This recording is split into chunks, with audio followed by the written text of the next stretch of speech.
Good evening and welcome to BATV News. I'm Javon Keys. Value for money. That's how local government Minister Desmond McKenzie is describing the millions being spent on the ministry's new offices. Minister McKenzie was answering questions in Parliament yesterday in light of the Auditor General's revelation that millions of dollars of taxpayers' money was spent to renovate the building. Sashana Small has more. Minister McKenzie revealed that the government entered into a 5-year lease agreement for $76 million annually with the owners of the property located at 61 Hagley Park Road. An additional $40 million was paid over for parking each year. He explained that the ministry's previous location at 85 Hagley Park Road was not suitable for government operations. The location that the ministry was operating from was a plaza. Right adjacent to the ministry was a betting shop. There was a nightclub there. A nightclub is situated in the plaza. There are days when you come to the ministry to attend a meeting. There is no parking. However, opposition spokesperson on local government Dr. Angela Brown-Burke argued that the contractual arrangement was outrageous, pointing out that the government spent more than $100 million to renovate the building. I am wondering whether or not the minister in reflection would believe that a commitment of $380 million over 5 years, in addition to spending $200 million in the first year, when you look at that, if that was the best decision that could have been made in terms of relocation of the ministry, notwithstanding the urgency. There were also questions about the rental of the vacant office spaces by the ministry. But Minister McKenzie said the Jamaica Fire Brigade currently occupies the offices, which is a temporary engagement. Meanwhile, Minister McKenzie would not speak on the specific details of the Auditor General's report. He was only willing to say that the ministry has received value for money. I am not prepared to make any comments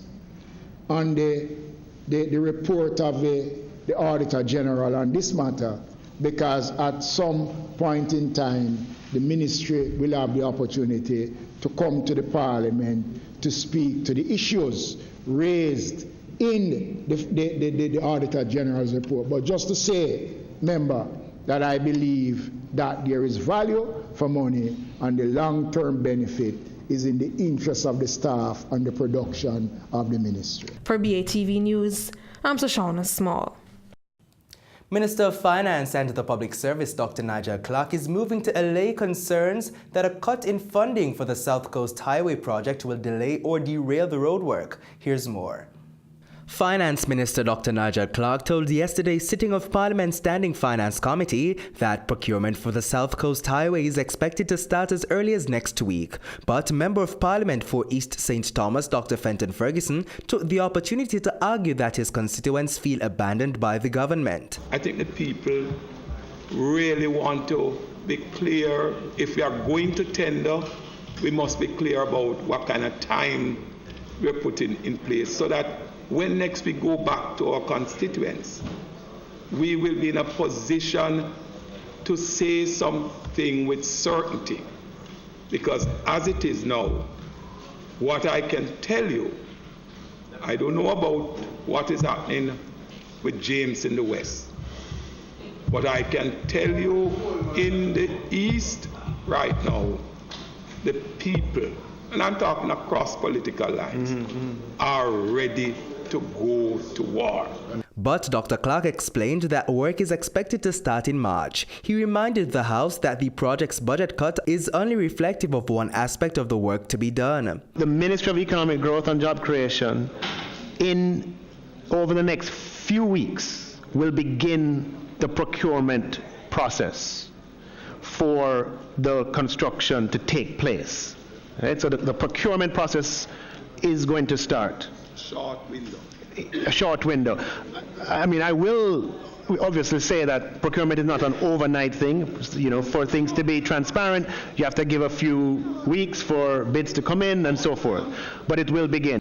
Meanwhile, opposition spokesman on finance Mark Golding argued that there is a lack of urgency in the streetlight program for several communities across the island. He added that while the states of public emergency will soon expire, streetlights will affect policing going forward. From the point of joined up government, it seems to me to make sense that we really prioritize those areas which we know are volatile, where we know they have high incidence of violent crime, and ensure that those are adequately lit at night so that the police can operate in an environment which makes them safe and the citizens safe as well, especially those women and men who have to be out after dark, coming home from work, going to work early, and so on. It's a very big issue, certainly in my constituency, and I believe in other constituencies which are similar to mine. Dr. Clark said some 12,000 streetlights will be fixed during this quarter. He noted that the most violence-prone communities will be priority. For BATV News, I'm Javon Keys.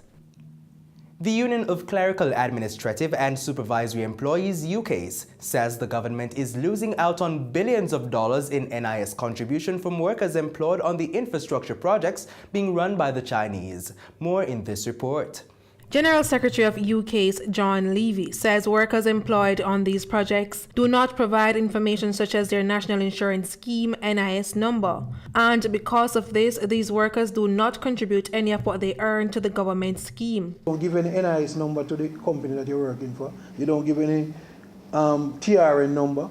You give your name, bigger or whatever. Any name you want to give, but you get a pay card and you collect your pay. And that's it. And when you look at these government projects now, maybe running $300 million worth of projects, if you take what government is losing from the worker contribution and the employer contribution, you may be looking at easily over $1 billion, if not more, and that's a conservative estimate. He says currently less than half of the labor force contributes to the NIS. The labor force is about 1.3 billion. You know what the contribution to the number of persons contributing to NIS and NHCs? 500,000 or a little less. So of the entire labor force, 800,000 thereabout not contributing. And that's why UK's President Vincent Morrison is calling for NIS reform, which will make contribution from all employed Jamaicans mandatory. The NIS should be made compulsory for all. It is time for the NIS to be reformed to ensure that the revenue side will take care of the expenses of the scheme. The country must, by way of legislation, ensure that all working people, the 1.3 million members of the labor force, must have in place pension arrangements, health insurance, and group life benefits. In the meantime, the UK's secretary says the Ministry of Labour needs to pay closer attention to how the Chinese investors treat workers. The Ministry of Labour and the government of Jamaica, we have to take a second look as to how these investments are treated. For BATV News, I'm Shoshana Small. And when we come back, small and medium-sized tourism enterprises to take center stage at Global Conference in a few days. This and more after the break.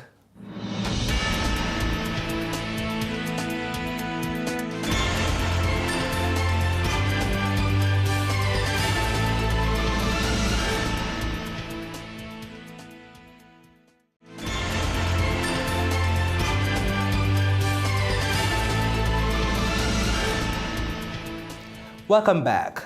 Later this month, Jamaica will host the first ever global conference on small and medium-sized tourism enterprises, SMTEs. The event, which will be held in Montego Bay, will focus on strengthening these businesses, which make up the majority of the sector. Here's more. It's another historic moment in tourism for Jamaica, as on the 29th of January, the first global conference focused on the small enterprises contributing to tourism will be held. So we will be hosting Jamaica, the 37th edition of the Caribbean Travel Marketplace, which is our Caribbean's largest marketing event, starting January 29 through to January 31. Hundreds of regional and local tourism stakeholders will converge on our tourism capital, Montego Bay, to engage with the industry peers and promote travel to our region. Minister Bartlett says even though the SMTEs drive the sector with about 80% of the businesses, they only gain 20% of the profits, with the larger enterprises benefiting the most. The event, which is produced by the Caribbean Hotel and Tourist Association, dubbed Caribbean Travel Marketplace, brings together hotel and destination representatives, wholesalers and tour operators, online travel agencies, meetings, incentives, and convention and exhibition planners, that's MICE planners, and members of the media of several large business entities.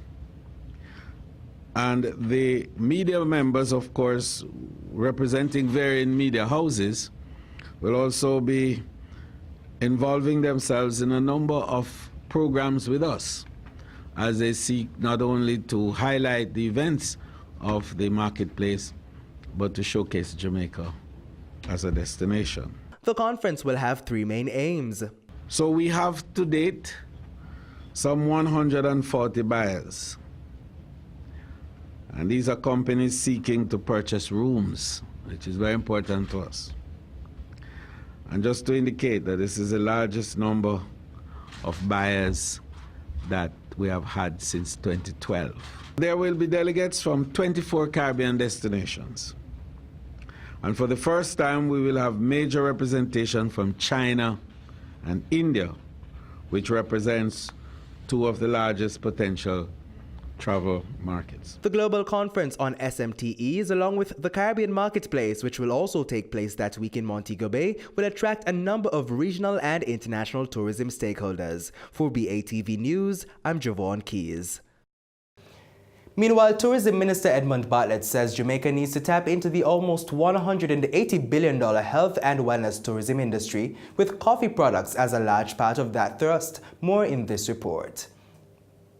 With Jamaica positioned to break into a $179.7 billion health and wellness tourism market, Tourism Minister Ed Bartlett is calling for more products from coffee to be developed. Our research indicates that the spa tourism alone represents $179.7 billion in market value.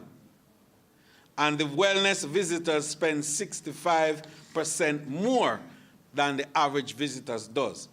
And coffee byproducts for health and wellness is now becoming a major part of the fare that we offer in Jamaica. So coffee scrub, coffee oil, and various coffee nutraceutical applications are to become a feature of the product and indeed the experiences that we offer within this area. He says a new day has dawned for coffee, with opportunities being driven by innovation. The traditional commodity coffee that we have been known for since 1723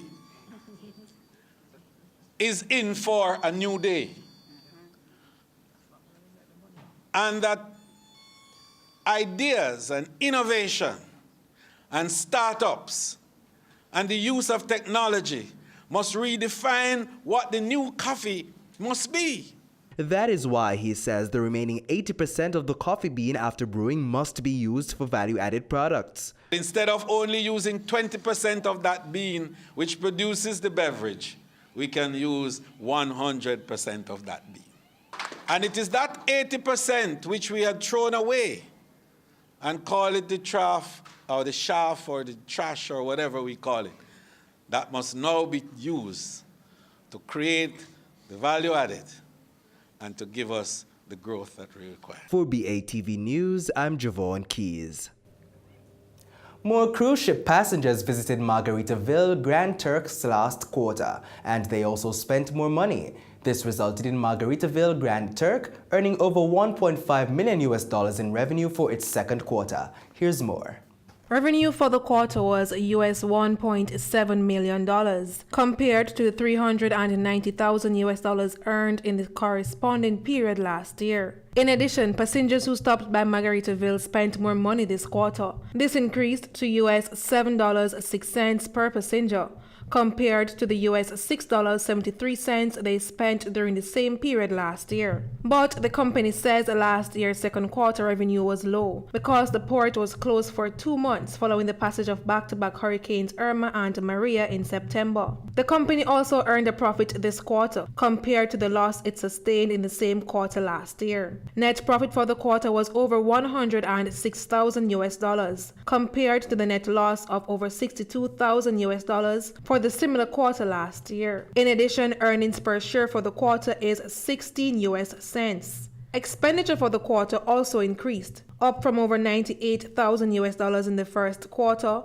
to $101,000 in the second quarter, and a dividend of US $1 was paid out to all shareholders. Meanwhile, the company says it's encouraged by its performance so far. Additionally, it says it continues to work to make representation for a change in the policy on expatriate workers. For BATV News, I'm Shoshana Small. And stay with us, regional and international stories are up next.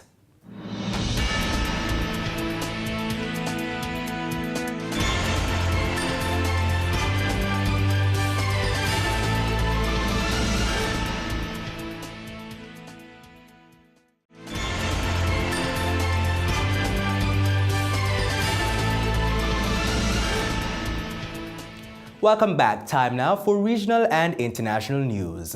Secretary General of the Communication Workers Union in Trinidad and Tobago, Clyde Elder, is concerned that TSTT will not remain in its current structure. Speaking to reporters after a meeting with the Minister of Public Utilities, Robert Lehunt, the union leader suggested that TSTT may be another Petrotrin. TNT News' Ian Wason has more. Communication Workers Union leader Clyde Elder shared concerns that TSTT will go through a transformation soon, especially after hearing what the minister had to say. His position is that he likes the Petrotrin model, and if that model serves or helps to make TSTT profitable, then he doesn't see what is wrong with that. Of course, that tells us that it is quite possible that what we know TSTT be as it is now will not be existing for much longer. The union met with Mr. Lehunt after it had written to the minister in November requesting a meeting.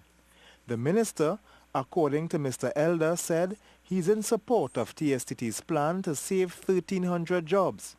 But they could not see eye to eye on the process the company was taking to retrench workers.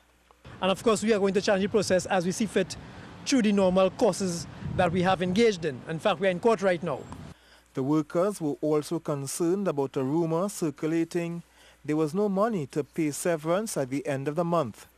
But Mr. Elder said all fears were put to rest. He can go on record as saying whatever has to be paid to workers in accordance with the law, that by the end of this month, they will get it. During the meeting, both parties agreed TSTT needed to operate differently to ensure its survival. The minister also encouraged the union to bring any reports of wrongdoing by TSTT to him.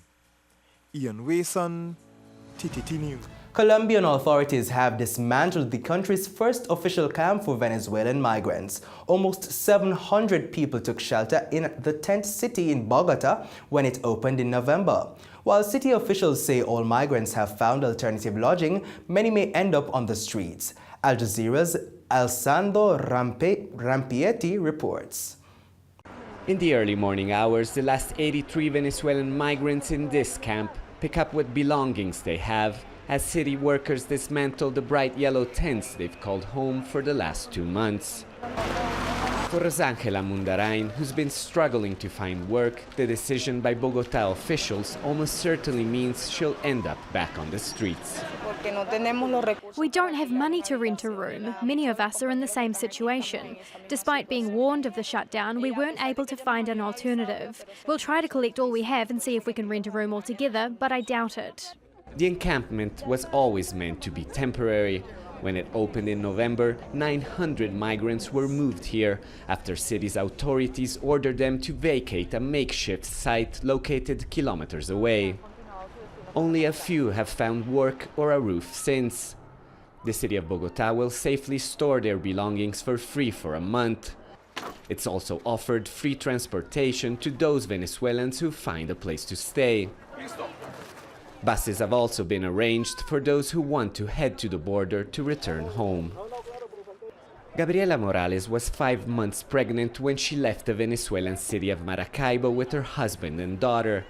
Now penniless with a 16-day-old newborn, she's decided to take up the offer. No se puede vivir allá. You can't live in Venezuela, but at least our family is there. I thought we would have found work and have enough for our children here, but no. At this point, I prefer to go back. This tent city was the first of its kind here in the capital, Bogotá, and while authorities have built some temporary camps at the border with Venezuela, they had so far resisting doing the same in major cities in Colombia's interior, worried that migrants might decide to settle instead of moving on to neighboring countries or eventually going back to Venezuela. This camp was an answer to a particular situation we'd had of very precarious settlements in a location of Bogotá that were illegal. This is a one-time solution, and unless there's something exceptional, we are not going to see any more camps. But it might be wishful thinking. The Colombian government says there could be up to 4 million migrants living here in 2 years' time if the crisis in Venezuela continues. Alessandro Ampietti, Al Jazeera, Bogotá.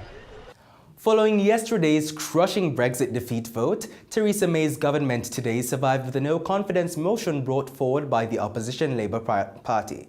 Prime Minister May's government won the vote 325 to 306.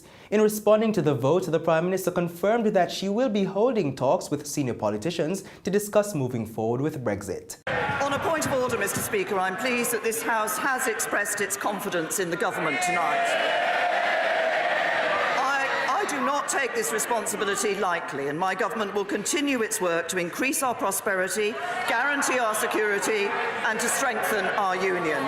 And yes, we will also continue to work to deliver on the solemn promise we made to the people of this country to deliver on the result of the referendum and leave the European Union. I believe this duty is shared by every member of this House, and we have a responsibility to identify a way forward that can secure the backing of the House. To that end, I've proposed a series of meetings between senior parliamentarians and representatives of the government over the coming days, and I would like to invite the leaders of parliamentary parties to meet with me individually, and I would like to start these meetings tonight. More than 100 garment factories in Bangladesh remain closed as tens of thousands of workers continue to strike for higher wages. With many of the businesses supplying some of the world's biggest fashion retailers, there are now fears the strike action could soon hurt their sales. TRT World's Morbin Nasser reports. Angry garment workers in Dhaka are on the streets for a fifth day, demanding better working conditions.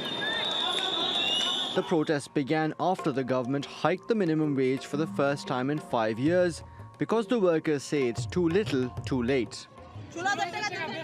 We are demanding that the minimum wage be raised to $119 and our monthly salary be raised to $190.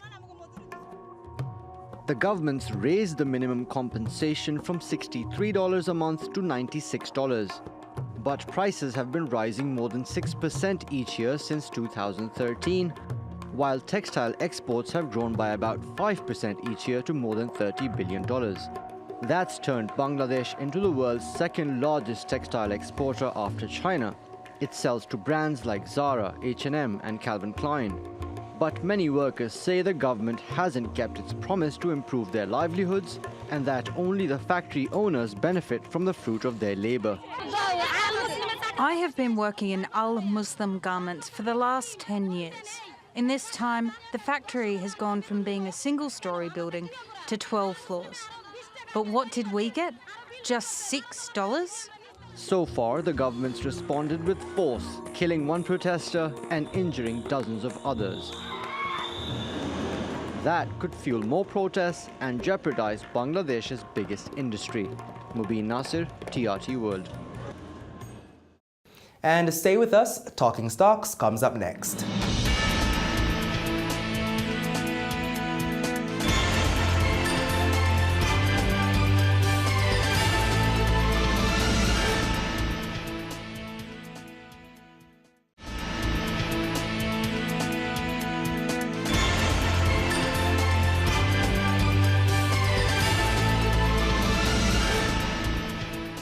Welcome back. Time now for Talking Stocks. 58 stocks traded today, of which 22 advanced, 29 declined, and 7 traded firm. The main JSE index declined by 636 points to close at more than 372,000 points. The junior index declined by 22 points to close at 3,202 points. Over 6 million units traded today, valued at more than $70 million on the Jamaican dollar market, while on the US dollar market, more than 14,000 units traded, valued at over $16,000 US.